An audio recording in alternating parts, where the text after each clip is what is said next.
तो आज मैं आपको एक अनोखी रहस्यमय कहानी सुनाऊंगा। अगर आप चैनल पर नए हैं तो अभी सब्सक्राइब कर ले, क्योंकि यह मेरा दूसरा नया चैनल है।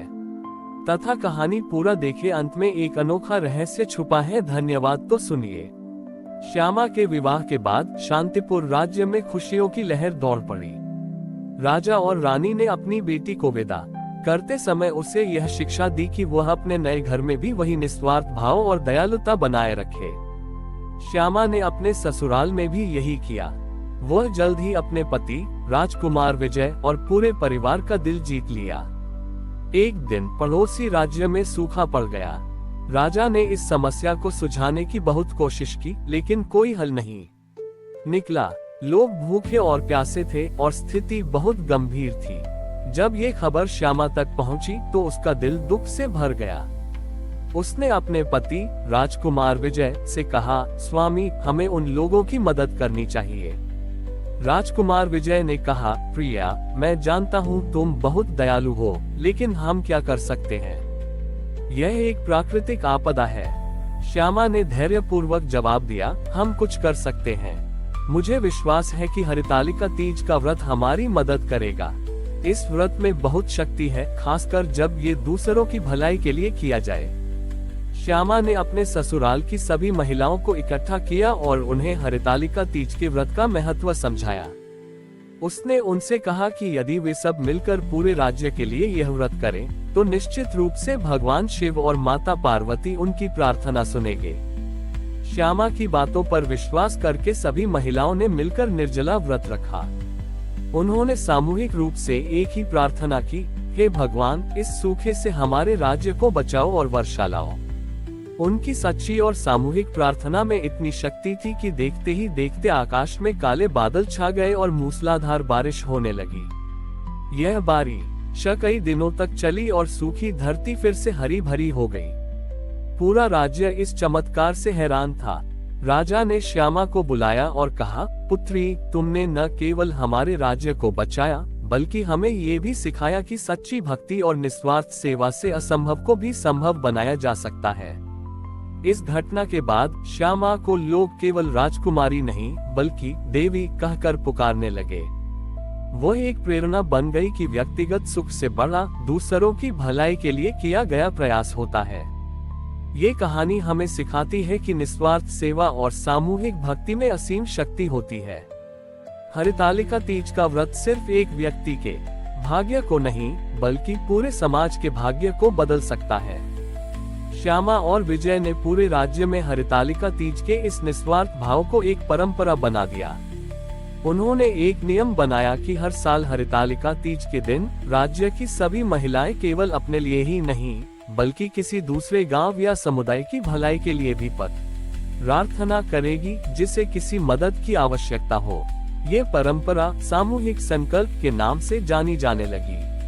एक बार एक बहुत ही शक्तिशाली और दुष्ट जादूगर ने पास के राज्य पर कब्जा कर लिया। उसका नाम था कालासुर।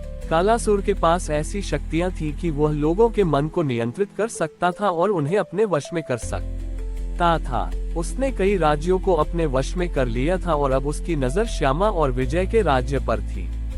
कालासुर ने अपने जादू से शांतिपुर राज्य में लोगों के बीच आपसी फूट और झगड़े पैदा कर दिए। लोग एक दूसरे से नफरत करने लगे और राज्य में शांति भंग हो गई। ये देखकर श्यामा और विजय बहुत चिंतित हुए। उन्हें पता था कि वे अपनी सेना से इस अदृश्य शक्ति का मुकाबला नहीं कर सकते।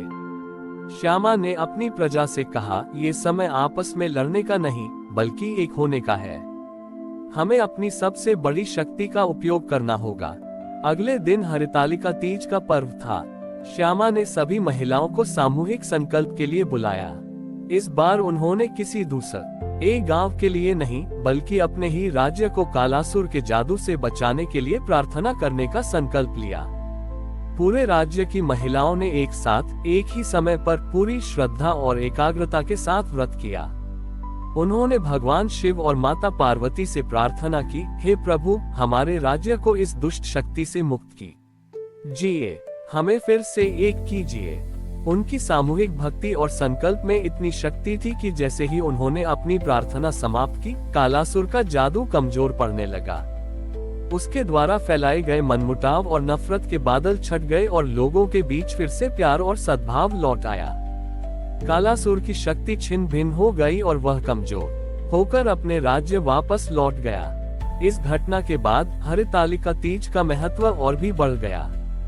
ये केवल एक धार्मिक व्रत नहीं रह गया था, बल्कि यह एकता, निस्वार्थता और सामूहिक शक्ति का प्रतीक बन गया था। श्यामा और विजय ने ये साबित कर दिया कि सच्ची भक्ति और एकजुटता से किसी भी बुरी शक्ति को हराया जा सकता है। इस कहानी से हमें यह अंतिम शिक्षा मिलती है कि भक्ति केवल व्यक्तिगत कल्याण का माध्यम नहीं है, बल्कि यह समाज को एकजुट कर बड़ी से बड़ी चुनौतियों का सामना करने की शक्ति भी प्रदान करती है। हरितालिका तीज का व्रत हमें सिखाता है कि निस्वार्थ सेवा और सामूहिक प्रयास से हम जीवन की हर लड़ाई जीत सकते हैं। श्यामा और विजय ने पूरे राज्य में हरितालिका तीज के इस निस्वार्थ भाव को एक परंपरा बना दिया।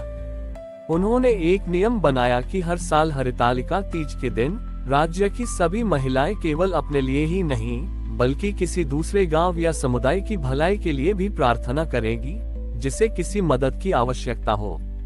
ये परंपरा सामूहिक संकल्प के नाम से जानी जाने लगी। एक बार एक बहुत ही शक्तिशाली और दुष्ट जादूगर ने पास के राज्य पर कब्जा कर लिया। उसका नाम था कालासुर। कालासुर के पास ऐसी शक्तियां थीं कि वह लोगों के मन को नियंत्रित कर सकता था और उन्हें अपने वश में कर सकता था। उसने कई राज्यों को अपने वश में कर लिया था और अब उसकी नजर श्यामा और विजय के राज्य पर थी। कालासुर ने अपने जादू से शांतिपुर राज्य में लोगों के बीच आपसी फूट और झगड़े पैदा कर दिए। लोग एक दूसरे से नफरत करने लगे और राज्य में शांति भंग हो गई। ये देखकर श्यामा और विजय बहुत चिंतित हुए। उन्हें पता था कि वे अपनी सेना से इस अदृश्य शक्ति का मुकाबला नहीं कर सकते। श्यामा ने अपनी प्रजा से कहा, ये समय आपस में लड़ने का नहीं, बल्कि एक होने का है। हमें अपनी सबसे बड़ी शक्ति का उपयोग करना होगा। अगले दिन हरितालिका तीज का पर्व था। श्यामा ने सभी महिलाओं को सामूहिक संकल्प के लिए बुलाया।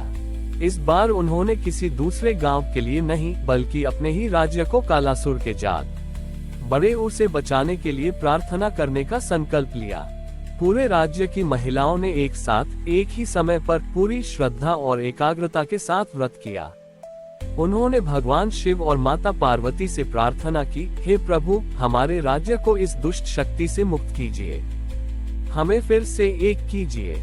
उनकी सामूहिक भक्ति और संकल्प में इतनी शक्ति थी कि जैसे ही उन्होंने अपनी प्रार्थना समाप्त की, कालासुर का जादू कमजोर पड़ने लगा। उसके द्वारा फैलाए गए मनमुटाव और नफरत के बादल छट गए और लोगों के बीच फिर से प्यार और सद्भाव लौट आया।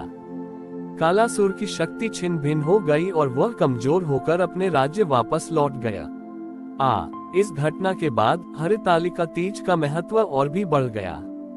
ये केवल एक धार्मिक व्रत नहीं रह गया था, बल्कि यह एकता, निस्वार्थता और सामूहिक शक्ति का प्रतीक बन गया था। श्यामा और विजय ने ये साबित कर दिया कि सच्ची भक्ति और एकजुटता से किसी भी बुरी शक्ति को हराया जा सकता है। इस कहानी से हमें यह अंतिम शिक्षा मिलती है कि भक्ति केवल व्यक्तिगत कल्याण का माध्यम नहीं है, बल्कि यह समाज को एकजुट कर बड़ी से बड़ी चुनौतियों का सामना करने की शक्ति भी प्रदान करती है। हरितालिका तीज का व्रत हमें सिखाता है कि निस्वार्थ सेवा और सामूहिक प्रयास से हम जीवन की हर लड़ाई जीत सकते हैं। हमारी और भी आध्यात्मिक एवं अनोखी कहानियां देखने के लिए हमारे चैनल पर जाएं तथा धार्मिक एवं पौराणिक अनोखी कहानियां हमारे चैनल पर है। कृपया जाके देखें तथा हमारे चैनल को सब्सक्राइब करके रखें और वीडियो लाइक जरूर करें। धन्यवाद।